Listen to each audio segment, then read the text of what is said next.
Hello guys, welcome. How to build better habits in 4 simple steps. In 1898, a psychologist named Edward Thorndike conducted an experiment that would lay the foundation for our understanding of how habits form and the rules that guide our behavior. Thorndike was interested in studying the behavior of animals, and he started by working with cats. He would place each cat inside a device known as a puzzle box. The box was designed so that the cat could escape through a door by some simple act, such as pulling at a pulling at a loop of cord, pressing a lever, or stepping on a platform. For example, one box contained a lever that, when pressed, would open a door on the side of the box. Once the door had been closed, the cat could dart out and run over to a bowl of food.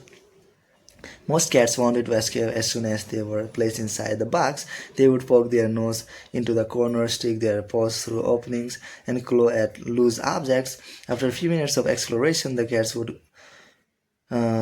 would happen to press the magical lever. The door would open, and they would escape. Thorndike tracked the behavior of each cat across many trials. In the beginning, the animals moved around the box at random, but as soon as the lever had been pressed and the door opened, the process of learning began.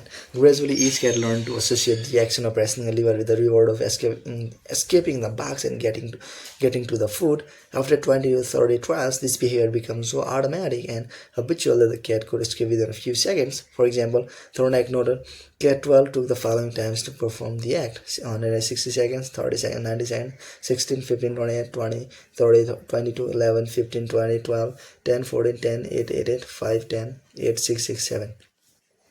During the first 3 trials, the cat escaped in an average of 1.5 minutes. During the last 3 trials, it escaped in an average of 6.3 seconds.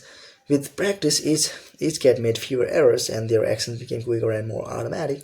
Rather than repeat the same mistakes, the cat began to cut straight to the solution. From his studies, Thorndike described the learning process by stating behaviors followed by satisfying consequences tend to be repeated, and those that produce unpleasant consequences are less likely to be repeated. His work provides the perfect starting point for discussing how habits form in our own lives. It also provides answers to some fundamental questions like what are habits and why does the brain bother building them at all? Why your brain builds habits. A habit is a behavior that has been repeated enough times to become automatic. The process of habit formation begins with trial and error. Whenever you encounter a new situation in life, your brain has to make a decision. How do I respond to this? The first time you come across a problem, you're not sure how to solve it. Like Thorndike's cat, you are just trying things out to see what works. Neurological activity in the brain is high during this period. You are carefully analyzing the situation and making conscious decisions about how to act. You're taking in tons of new information and trying to make sense of it all. The brain is busy learning the most effective course of action. Occasionally, like a cat pressing on a lever, you stumble across a solution, you're feeling anxious, and you discover that going for a run calms you down. You're mentally exhausted for a long day of work, and you learn that playing video games relaxes you. You're exploring, and then bam, a reward. After you stumble upon an unexpected reward, you alter your strategy for next time. Your brain immediately begins to catalog the events that precede the reward. Wait a minute, that felt good. What did I do right before that? This is the feedback loop behind all human behavior. Try, fail, learn, and try differently. With practice, the useless movement fade away and the useful actions get reinforced. That's habit forming. Whenever you face a problem repeatedly, your brain begins to automate the process of solving it. Your habits are just a series of automatic solutions that solve the problems and stresses you face regularly. As behavioral science John Arena writes, habits are simply reliable solutions to recurring problems in our environment. As habits are created, the level of creativity in the brain decreases. You learn to lock in on the cues that predict success and tune out everything else. When a similar situation arises in the future, you know exactly what to look for. There is no longer a need to analyze every angle of a situation. Your brain skips the process of trial and error and creates a mental rule. mental rule. If this, then that. These cognitive squares can be followed automatically whenever the situation is appropriate. Now, whenever you feel stressed, you get the itch to run. As soon as you walk in the door from work, you grab the video game controller. A choice that once required effort is now automatic. A habit has been created. Habits are mental shortcuts learned from experience. In a sense, a habit is just a memory of the steps you previously followed to solve a problem in the past. Whenever the conditions are right, you can draw on this memory and automatically apply the same solution. The primary reason the brain remembers the past is to better predict what will work in the future. Habit formation is incredibly useful because the conscious mind is the bottleneck of the brain. It can only pay attention to one problem at a time. As a result, your brain is always working to preserve your conscious attention for whatever task is most essential. Whenever possible, the conscious mind likes to power off tasks to the non-conscious mind to do automatically. This is precisely what happens when a habit is formed. Habits reduce cognitive load and free up mental capacity so you can allocate your attention to other tasks. Despite their efficiency, some people still wonder about the benefits of habits. The argument goes like this: Will habits make my life dull? I don't want to pigeonhole myself into a lifestyle I don't enjoy. Doesn't so much routine take away the vibrancy and spontaneity of life? Hardly. Such questions set up a false dichotomy. They make you think that you have to choose between building habits and attaining freedom. In reality, the two complement each other. Habits do not resist freedom, they create it. In fact, the people who don't have their habits handled are often the ones with the least amount of freedom. Without good financial habits, you will always be struggling for the next dollar. Without good health habits, you will always seem to be short on energy. Without good learning habits, you will always feel like you're behind the curve. If you're always being forced to make decisions about simple tasks: when should I work out? Where do I go to run? When do I pay the bills? Then you have less time for freedom. It's only by making the fundamentals of life easier that you can create the mental space needed for free thinking and creativity. Conversely, when you have your habits dialed in and the basics of life are handled and done, your mind is free to focus on a new challenge and master the next set of problems.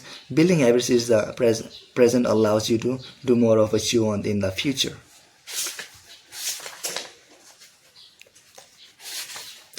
The science of how habit works. The process of building a habit can be divided into 4 simple steps: cue, craving, response, and reward. Breaking it down into these fundamental parts can help us understand what a habit is, how it works, and how to improve it. 1. Cue. 2. Craving. 3. Response. 4. Reward. All habits proceed through 4 stages in the same order: cue, craving, response, and reward. This 4-step pattern is the backbone of every habit, and your brain runs through these steps in the same order each time. First, there is the cue. The cue triggers your brain to initiate a behavior. It's a bit of information that predicts a reward. Our prehistoric ancestors were paying attention to cues that signal the location of primary rewards like food, water, and sex. Today, we spend most of our time learning cues that predict secondary rewards like money, fame, power, and status, praise and approval, love and friendship, or a sense of personal satisfaction. Of course, these pursuits also indirectly improve our odds of survival and reproduction, which is the deeper motive behind everything we do. Your mind is continuously analyzing your internal and external environment for hints of where rewards are located. Because the cue is the first indication that we're close to a reward, it naturally leads to a craving. Cravings are the second step, and they are the motivational force behind every habit. Without some level of motivation or desire, without craving a change, we have no reason to act. What you crave is not the habit itself, but the change instead it delivers. You do not crave smoking a cigarette, you crave the feeling of relief it provides. You are not motivated by brushing your teeth, but rather by feeling of clean mouth. You do not want to turn on the television, you want to be entertained. Every craving is linked to a desire to change your internal state. This is an important point that we will discuss in detail later. Cravings differ from person to person. In theory, any piece of information could trigger a craving, but in practice, people are not motivated by the same cues. For a gambler, the sound of slot machines can be a potent trigger that sparks an intense wave of desire. For someone who rarely gambles, the jingles and chimes of the question are just background noises. Cues are meaningless until they are interpreted. The thoughts, feelings, and emotions of the observer are what transforms a cue into a craving. The third step is the response. The response is the actual habit you perform, which can take the form of a thought or an action. Whether a response occurs depends on how motivated you are and how much friction is associated with the behavior.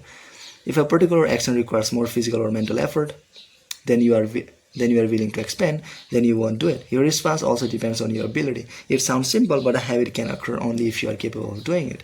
If you want to dunk a basketball but can't jump high enough to reach the hoop, well, you're out of luck. Finally, the response delivers a reward. Rewards are the end goal of every habit. The cue is about noticing the reward. The craving is about wanting the reward. The response is about obtaining the reward. We chase rewards because they serve two purposes. One, they satisfy us, and two, they teach us.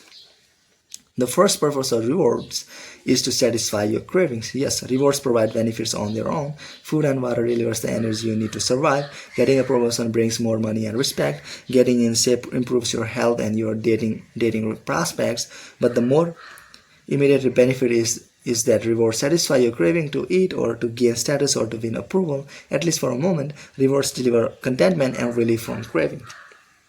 Second, rewards teach us which actions are worth remembering in the future. Your brain is a reward detector. As you go about your life, your sensory nervous system is continuously monitoring which actions satisfy your desires and deliver pleasure. Feelings of pleasure and disappointment are part of the feedback mechanism that helps your brain distinguish useful actions from useless ones.